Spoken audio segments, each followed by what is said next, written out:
Magandang gabi sa inyong lahat. Welcome po sa News Up to Date. Ang topic po natin ngayong gabing ito ay tungkol po sa advisory na inilabas ng Securities and Exchange Commission laban po sa Innovate Wealth or Innovate Wealth Global.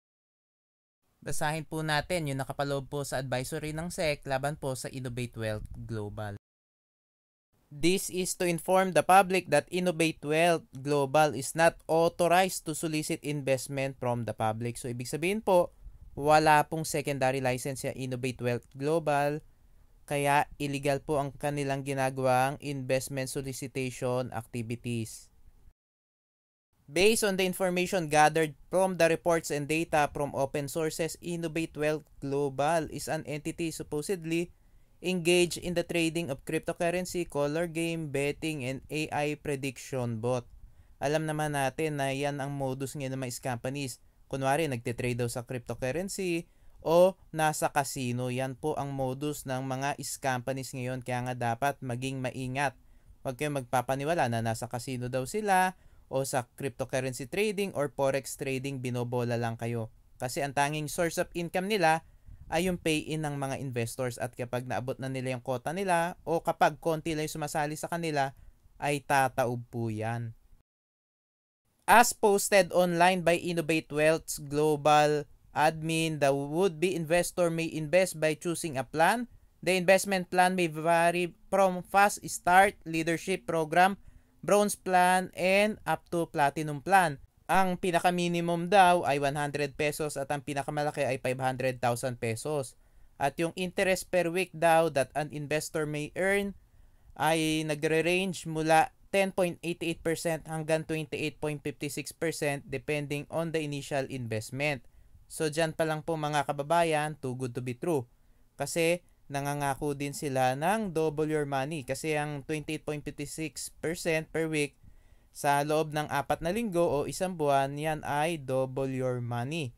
So mga kababayan, umiwas po kayo sa mga ganyang investment schemes. Dahil maaari sa umpisa, padamahin kayo, bigyan kayo ng payout. Pero sa huli po, tatakbuhan po kayo niyan.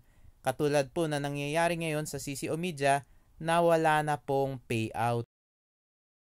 In this regard, the public is made aware that an investment contract, a kind of security, exists when there is an investment or placement of money in a common enterprise with a reasonable expectation of profits to be derived from the efforts of others, which is prominent in the scheme of Innovate Wealth Global.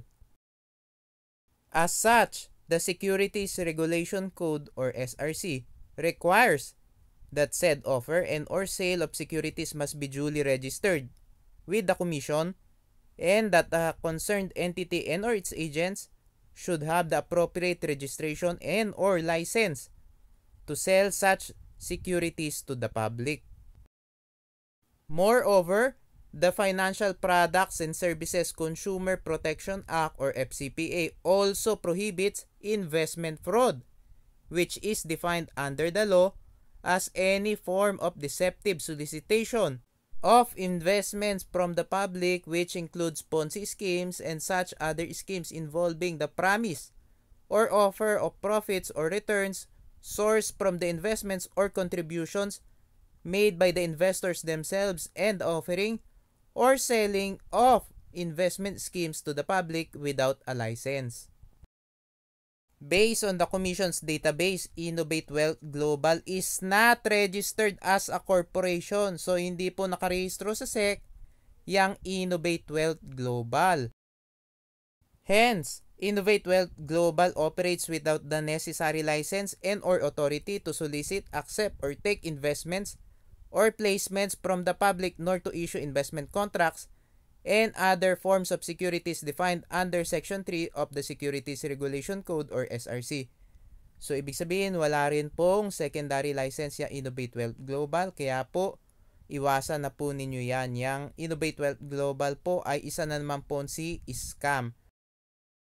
Further, the scheme employed by Innovate Wealth Global has the characteristics of a Ponzi scheme where money from new investors are used in paying fake profits to prior investors and is designed mainly to favor its top recruiters and prior risk takers and is detrimental to subsequent members in case of scarcity of new investors. The offering and selling of securities in the form of investment contracts using the Ponzi scheme, which is fraudulent and unsustainable, is not a registrable security. The Commission will not issue a license to sell securities to the public, to persons or entities that are engaged in this business or scheme. In view thereof, the public is hereby advised not to invest or to stop investing in the investment scheme being offered by Innovate Wealth Global and its representatives. Para po dyan sa mga nakasali na sa Innovate Wealth Global, humingi na po kayo na refund, umalis na po kayo dyan, wag na po kayo magdadagdag at wag na po kayo magre-recruit dahil scam po yan. At habang maaga pa, habang nandyan pa po yan, mag-withdraw na po kayo dahil kapag nagkaroon na ng mga delay sa payout at kapag puro pa promo na at mga palusot na, ay patakbo na po yan. At wag na rin po kayo sumali dyan dahil yan po ay Ponzi scam at maaring sa umpisa ay padamahin kayo at bigyan kayo ng payout pero sigurado po sa huli tatakbuhan po kayo niyan.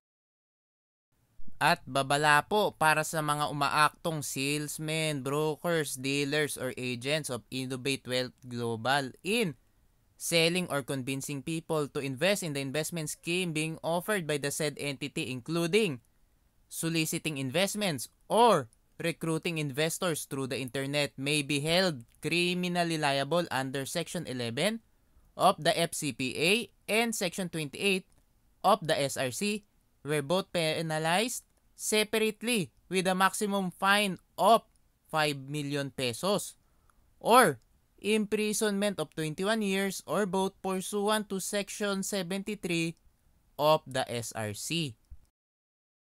At yung mga pangalan po ng mga involved dyan sa Innovate Wealth Global ay ire-report po ng SEC sa Bureau of Internal Revenue or BIR para sa kaukulang multa at buwis na dapat bayaran.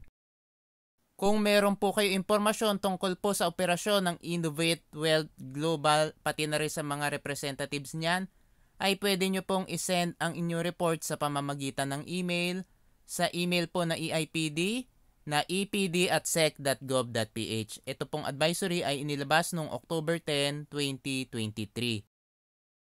Ayan po mga kababayan, kumpirmadong-kumpirmado po na scam po yung Innovate Wealth Global. Kaya po, umiwas na po kayo dyan, humingi na po kayo na refund. Kung kayo po ay nakasali dyan at kung kayo po ay nagbabalak sumali dyan, huwag na po kayo sumali dahil yan po ay isa na namang investment scam. Dapat po bago kayo sumali sa kahit na anong investment ay mag-imbestiga kayo at mag-research. Kailangan po i-check nyo lahat ng legalities at dapat kompleto sa legalities. At dapat merong secondary license at i-verify po ninyo sa Securities and Exchange Commission kasi meron pong mga kumpanya na namemeke ng dokumento. Kaya dapat magdoble ingat kasi marami po ang mga nagkalat na mga scams ngayon. Mga kababayan, maraming salamat po sa inyong patuloy na pagsuporta sa aking channel. God bless po.